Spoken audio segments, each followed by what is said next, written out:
Ada orang yang selalu melihat sisi lain dari sebuah musibah, dari sebuah kesedihan. Sebab belum tentu semuanya menyedihkan. Pasti ada kebaikan, secercah harapan, jalan keluar, serta pahala yang diterima. Assalamualaikum warahmatullahi wabarakatuh. Apa kabar Sobat Literasi semuanya? Bagaimana puasanya? Lancar? Semoga semuanya sehat, lancar, berkah, dan insya Allah semoga semua amal ibadah kita diterima oleh Allah Subhanahu wa Ta'ala. Amin ya Rabbal 'Alamin. So, welcome back to my YouTube channel. Terima kasih yang sudah mampir ke channel ini. Ini adalah channel yang membahas atau mereview buku-buku yang menurut aku sangat bagus dan juga bestseller, sehingga banyak juga yang mendapatkan manfaatnya dari membaca buku tersebut. Nah, spesial di Ramadan kali ini, aku bakal bacain buku-buku yang Islami yang bisa meningkatkan keimanan kita serta ilmu pengetahuan kita, dan kita lebih mengenal Islam lagi, lebih belajar tentang Islam, dan lebih mencintai diri sendiri, insya Allah. Oke? Are you ready? So, kita akan melanjutkan pembahasan yang berjudul Jadikan Buah Lemon Itu Minuman Yang Manis. Orang cerdik akan berusaha merubah kerugian menjadi keuntungan. Sedangkan orang yang bodoh akan membuat sesuatu musibah menjadi bertumpuk dan berlipat ganda. Ketika Rasulullah SAW diusir dari Mekah, beliau memutuskan untuk menetap di Madinah dan kemudian berhasil membangun Madinah menjadi sebuah negara yang sangat akrab di telinga dan mata sejarah. Ahmad bin Hambal pernah dipenjara dan dihukum dera, tetapi karenanya pula ia kemudian menjadi imam salah satu mazhab. Ibnu Taimiyah pernah dipenjara, tapi justru di penjara itulah ia banyak melahirkan karya. As-Saraksi pernah dikurung di dasar sumur selama bertahun-tahun. Wow, Masya Allah. Tetapi di tempat itulah ia berhasil mengarang buku sebanyak 20 jilid. Wow, Masya Allah ya. Ketika Ibnul Atsir dipecat dari jabatannya, ia berhasil menyelesaikan karya besarnya yang berjudul Jami'ul Usul dan An-Nihayah, salah satu buku yang paling terkenal dalam hadis.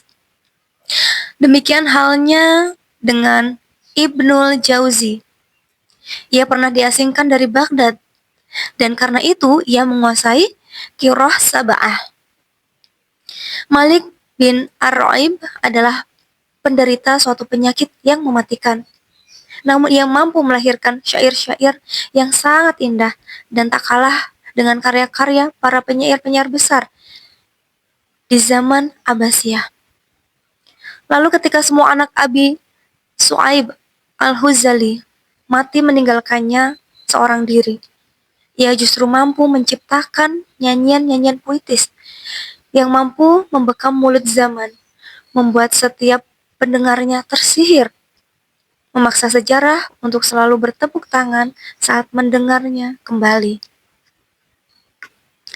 Begitulah ketika tertimpa suatu musibah, Anda harus melihat sisi yang paling terang darinya.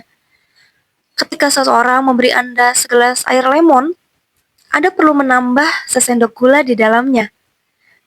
Ketika mendapat hadiah seekor ular dari orang, ambil saja kulitnya yang mahal dan tinggalkan bagian tubuhnya yang lain. Ketika disengat kalajengking, ketahuilah bahwa sengatan itu sebenarnya memberikan kekebalan pada tubuh Anda dari bahaya bisa ular. Kendalikan diri Anda dalam berbagai kesulitan yang Anda hadapi. Dengan begitu, Anda akan dapat mempersembahkan bunga mawar dan melati yang harum kepada kami. Dan boleh jadi kamu membenci sesuatu padahal ia amat baik bagimu. Quran Surat Al-Baqarah ayat 216. Sebelum menjadi revolusi besar di Perancis, konon negara itu pernah memenjara dua sastrawan terkenalnya. Salah seorang dari keduanya sangat optimistis dan yang seorang lagi pesimistis bahwa revolusi dan perubahan akan segera terjadi. Setiap hari keduanya sama-sama melongokkan kepala melalui sela-sela jeruji penjara. Hanya saja, sang sastrawan yang optimistis selalu memandang ke atas dan melihat bintang-bintang yang gemerlap di langit. Dan karena itu, ia selalu tersenyum cerah.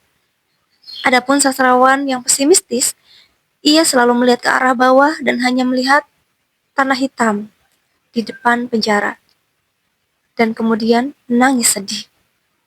Ya, seperti layaknya kita menaiki sebuah kendaraan, sebuah bus dalam perjalanan menuju suatu tempat, kadang di sisi sebelah kanan ada pemandangan pegunungan, sawah-sawah yang hijau, ada burung-burung yang berterbangan di atasnya.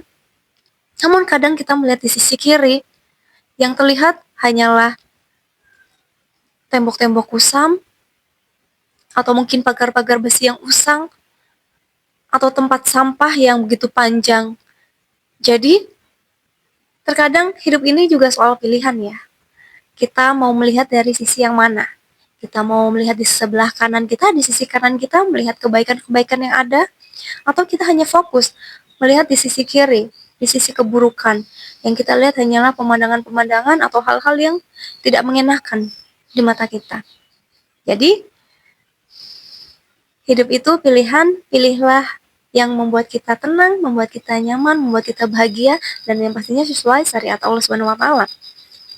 Jadikan buah lemon itu manis, jadikan ujian, jadikan musibah, masalah, atau hal-hal yang tidak mengenakan dalam hidup kita menjadi indah, menjadi manis, menjadi sesuatu yang bisa dinikmati. Sehingga hidup ini tiada lain cuman bahagia dan bahagia aja. Oke? Alhamdulillah untuk materi kali ini sudah selesai. Aku bacain, semoga bermanfaat ya buat aku pribadi dan buat sobat literasi semuanya yang pastinya. Semoga kita bisa mengambil pelajaran dan hikmah yang bisa kita petik, kita aplikasikan di kehidupan kita sehari-hari, sehingga kita menjadi pribadi yang lebih bahagia lagi. Salam literasi semuanya, see you on the next video. Assalamualaikum warahmatullahi wabarakatuh.